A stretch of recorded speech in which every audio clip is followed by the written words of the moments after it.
Hey, Anne-Claire. Hi, Meg. How are you? I'm doing so well. How are you? I'm fine, thanks. What's up? Oh my gosh. Well, so much is up. First of all, everyone watching, welcome back.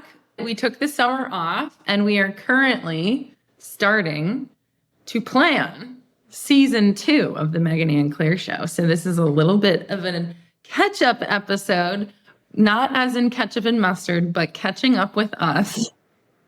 Yeah, but I'm not doing ketchup episode. I would do a mayo episode, happily. Ugh. Hate mayo. Anyway, it is a catch-up episode of what we've been up to this summer. Mhm. So besides sweating, I'm I don't know what you're talking about, but I think you've got some big news and updates for people. I mean, stuff has changed. Everything has changed. So very exciting news. First of all, last time I saw all of our lovely YouTubers and me and you were hanging out in Portugal, it was like a week or two before Dan proposed to me. So I am engaged. So exciting. So happy about that. And then, so after I got engaged, my sister had her baby. So I'm a niece. I am a niece, but I'm an aunt. I'm an aunt. Woohoo! So little Nora came into the world at the end of July. And then really quick moving, Dan and I ended up putting an offer in a house and getting said house. And it was the first offer we put in, which is really unheard of. But we think our realtor really did us a solid. So I am currently in my new house, and I'm a first-time homeowner, and I'm feeling pretty good. I'm raising the roof, literally. I mean, it's been a pretty big summer. It is a really big summer. And then Dan and I picked our wedding date like a week ago. So now I'm like, Are you going to share with everyone, or are you going to keep that one a secret? I'll share it with everyone. We're getting married March 8th, which is exciting. Oh, March 8th. Yeah, we're doing it quick. We're like, let's get this show on the road. Oh, you're doing it on International Women's Day. Oh, heck yes. I didn't know that. It's also my dad's birthday, but that's less cool. Dan's gonna love that. Dan's gonna love that too. And I love that. Oh my gosh, that's cool. Well, International Women's Day. Now my day twice. Yeah, you'll have 2 reasons to celebrate. Do all the things. So cool. So yeah, so we're really excited about that. And I've been actively thinking about a million things at once all the time. So when I'm not thinking about wedding stuff, I'm thinking about, oh my gosh, I need to unpack all of my clothes and I need to organize my closet. And then when I'm not thinking of that, I'm thinking of, oh my gosh, Recovery Collective doors are opening on September 20th and I need to prepare for that. And oh my gosh, my office doesn't have air conditioning, so I'm sweating a lot. It's a nonstop festival of thoughts in my brain these days. I'm just going a mile. It's a lot. But I'm having a good time and I'm really happy because I actually love change. I'm one of those people who really loves change. It's I think in our field, not as common. Why do you like change? I don't know. It's exciting. It brings new possibility. It brings life lessons. It brings potential new friends, new environments. I don't know. I like new stuff. I like new things. Like things, or because there's new things and then there's new things, experiences. Not new, like tangible things, just new experiences. Mm-hmm. So I actually really like change, and I'm relatively adaptable, but I will say I'm reaching my change limit this week. So what should I know, or what should Dan know in terms of things not to suggest? Not to suggest. Yeah. like what would make me go over the edge at this moment.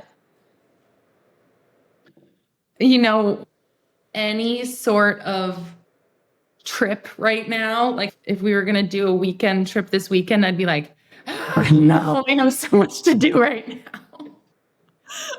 That would just be a little too much for me. Like if we were like, let's host a housewarming tomorrow, I would be like, nope, that can't happen. Not today. Not today. If someone decided to propose a new project to me through the Recovery Collective, like a whole new initiative or a whole new, like, I would just be like, we don't have the bandwidth. Like, no. So I'm pretty much maxed out. I'm here to start not canceling, but I'm here to do less. Like once the doors close in the collective and the house gets settled, I'm going to just plop down and do nothing for a while. But then you're not going to be experiencing change anymore. Well, I can take change every once in a while. It doesn't have to be all the time. You know, I still love change. It doesn't have to be like all the time. Yeah, fair enough. Yeah. It's probably also a sign that it's like a healthy appreciation of change rather than an escape through change. You know what I mean? Like, yeah. It's not that everything has always to be like changing and moving because of like a constant dissatisfaction of things as they are, and rather being like, no, I'm just finding all the good stuff in the change, and I can find plenty of happiness and contentment in things as they are as well. Exactly. Doesn't carry the same energy.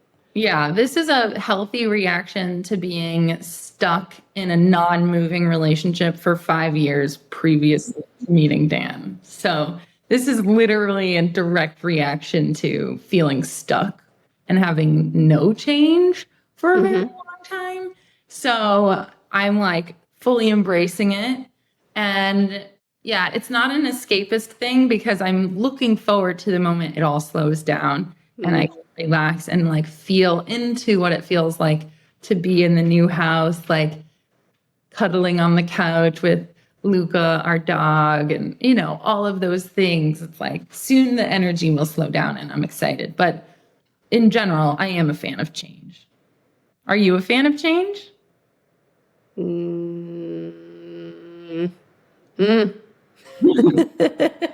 Like, so part of me goes like, no. And then another part of me goes like, but yes. So I feel like it's both. And it's very much not neutral. I think it's really about what is it about and who is instigating it.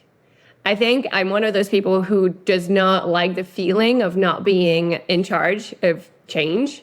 But I've very much learned that change contains a lot of opportunities and a lot of possibilities. And so I do appreciate that. And I will be very excited when I'm sort of like nurturing the change and sort of navigating the change. Yeah. But I am not a fan of change happening to me. Okay, not a fan. That's a good way to think about it. You know, like there's different types of change. And so I think I'm right there with you, like intentional change that's authentic to you, like that's well thought out is probably the best change. Because as a lover of change, I used to just haphazardly change things. And like I said, I have life bulimia. So I would like take something new and just get rid of it. And it was like not intentional at all, right? Mm-hmm. Life was just like, I'm going to try this job and this job and this city and this city and this boyfriend and this boyfriend. And it was like all the things. And there was no intention. There was no stopping to ask, what do I want right now? It was just like, I want it all. Sometimes it's not okay to have, you know, you don't always want it all. Sometimes it's better to think about the type of change that you want. So I think I get what you're trying to say. Do you want it all? No, not anymore. When I was younger, I did. And then it turned into, you know, way too much at once, you know. That's the thing. I think that if I had to be completely transparent, I do want it all. But I just know that I can't have it all now. And so it's more so about choosing what of the all do I focus on for now, and what of the all is just going to happen later? Does that make sense? Yeah. I don't want to pretend like I don't want it all, whatever that means for me, which might be different than what that means for you. But I don't think it's bad to want it all. It's just we've got to be realistic about when that's going to happen, and the fact that it's probably not going to happen all at once. I think these are all life lessons that I've learned in the past, which is like when I was early 20s, I wanted it all now, right? And kind of hard to realize like not everything happens on the timeline you want it to happen. And sometimes the best things are worth waiting for. It's actually a nice recovery lesson. Yeah. Or we are just like, I mean, you are a finite human. I'm a finite human. It's just not realistic. Because I know, I mean, this is a thing that still kicks in me a lot. Also because of my very like perfectionistic tendencies and my very like, I'm very able to like, very like self-sufficient and efficient, you know, and driven, and like I can dig deep and stuff. And so I will still very often find myself in like in a rat race with myself. With like, I want this and I want that to happen. I want that. And I have to be like, whoa, like, remember how it's okay to want it all, but it's just not going to happen all now. So sort of like even being boundaried with myself about it, not just about, you know, some things are worth waiting for or some things just need to take time to happen. Sometimes all of it could happen, but not all of it at once. Do you see what I mean? Oh, yeah. Am I making sense? Yeah, it is. I think that's part of life, right? It's like having a perspective too. It's like you can want it all. It's just a matter of giving yourself time to develop, right? And become a person. I mean, literally what you just said reminded me of recovery in the sense of when you're doing it, you might see what you want from your relationship with food, with movement, with other people to be like, but there's a good chance that you can't do all of that tomorrow because you've got to work your way to there. And there's a lot of stuff to learn. There's a lot of stuff to figure out. It's not to say you can't want all of that stuff that you're sort of like longing for and dreaming of. It's rather to say it's just not going to all happen by tomorrow, and you might not be able to focus on all of it. And there's a good chance that if you're undernourished or sort of like you're using behaviors that are sort of like butting heads with other parts of your life, you're going to first have to address the eating disorder part, or else the rest is just not going to happen, right? So you can want it all, but there might be an order in there. Exactly. I'm right there with you. It makes me think of when I was first an entrepreneur and like wanted to be this like giant New York Times bestseller. You wanted to be Marie Forleo, you told me. I did. I just thought of her. I wanted to be her. And then I realized like real fast in a very dramatic way that it's going to take a lot more than like wanting to be that person you have to work for it. So it's kind of interesting. But you know what we have not talked about is what you've been up to all summer. Yeah. I was like, I don't know. You're like, what have we talked about? We just need updates from you too. So we were in Portugal, and then I came back home, just went back to regular work, and then I went on my vacation. I went back to Portugal because clearly I cannot have enough of it.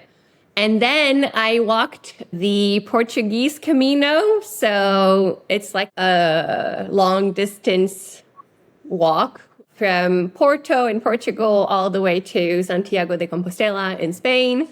And I did that sort of as like a digital nomad. So I was actually coaching as I was making my way to Santiago. And it was fun. It was fun and hard. And I had to relearn certain lessons, as you always do when you embark on any kind of journey, really. So yeah. And then I came back home, and then nothing super special has happened since then. I mean, I'm still in my same apartment, as you can see. still have the same partner, still have the same everything else. So it's been a quieter summer, but I'm not complaining at all. I do not need more stuff happening. So, Well, I think that's I think like my summer has been exceptionally full of like lots of life milestones, but I'd say the normal person can relate more to having a summer where things stay the same, right? But your trip sounds freaking awesome. I'm like wishing I could have seen all that scenery. I mean, yeah, I didn't share that much about it on social media, but the real reason for it is that I nearly quit. So Really? I didn't want to like start posting and then be like, and then I went home because I was not feeling so great.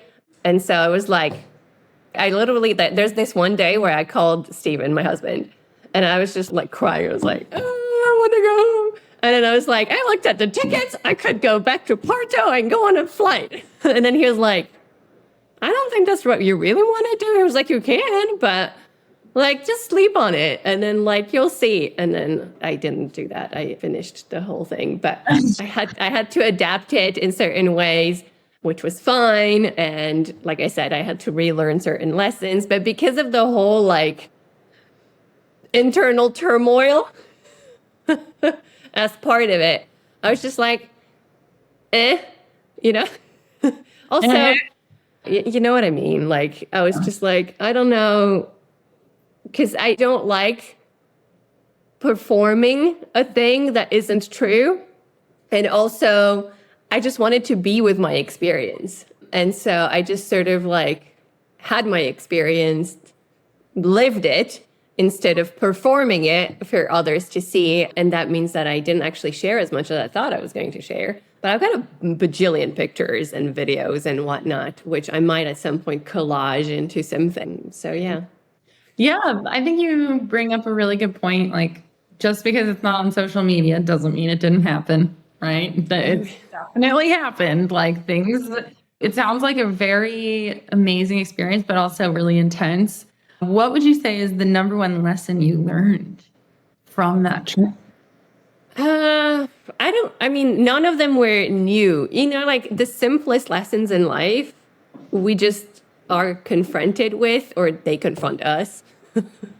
And they're never like fundamentally like new or like, I don't know how to say this, but it's like, I feel like when life teaches me a lesson, it's never really that that lesson is new. It's just that maybe I forgot, or maybe I didn't, like, it didn't sink in at the same level. And so, for example, like the entire year I've been telling myself like, I'm taking things easy. I'm aiming for ease and peace and like more rest and whatnot. And then I decided to do a long distance hike and unfortunately injured my foot right before I left on vacation, which is kind of a bummer when you're supposed to be walking for a while, right?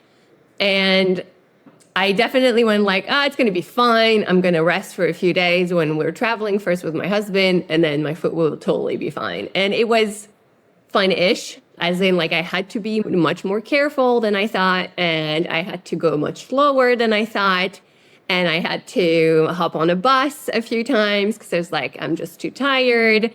And it's just interesting to see how there I had been for like the first 7 months of the year saying like, I'm aiming for ease and rest and peace and taking things easy and caring for myself. And then just like, it just slapped me in the face with like, well, can you really do it when you need to do it? It's also hard when, I mean, anything that is like, I mean, obviously we all have an ego. So like my ego kicked in and was like, this isn't really doing it. If you're like, you know, hopping on the bus, or like, you might as well just go home.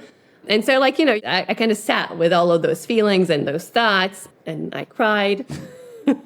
That felt better. I highly recommend crying as a nervous system soothing Again, scale. It's a release. Yeah, it's a great release. Yeah. Oh, well. So that's the short version. It's like the lesson you keep having to learn. Yeah. And also just like, this lesson the one I'm about to say, I've learned every single time I've gone on this kind of a trip. So it's kind of, I should know by now, right? But no, I still get reminded of it, is that you prepare for it and you're like, I've prepared for this and for that. And I have this lesson that I've learned from the last time I've done it. And so I've prepared for that.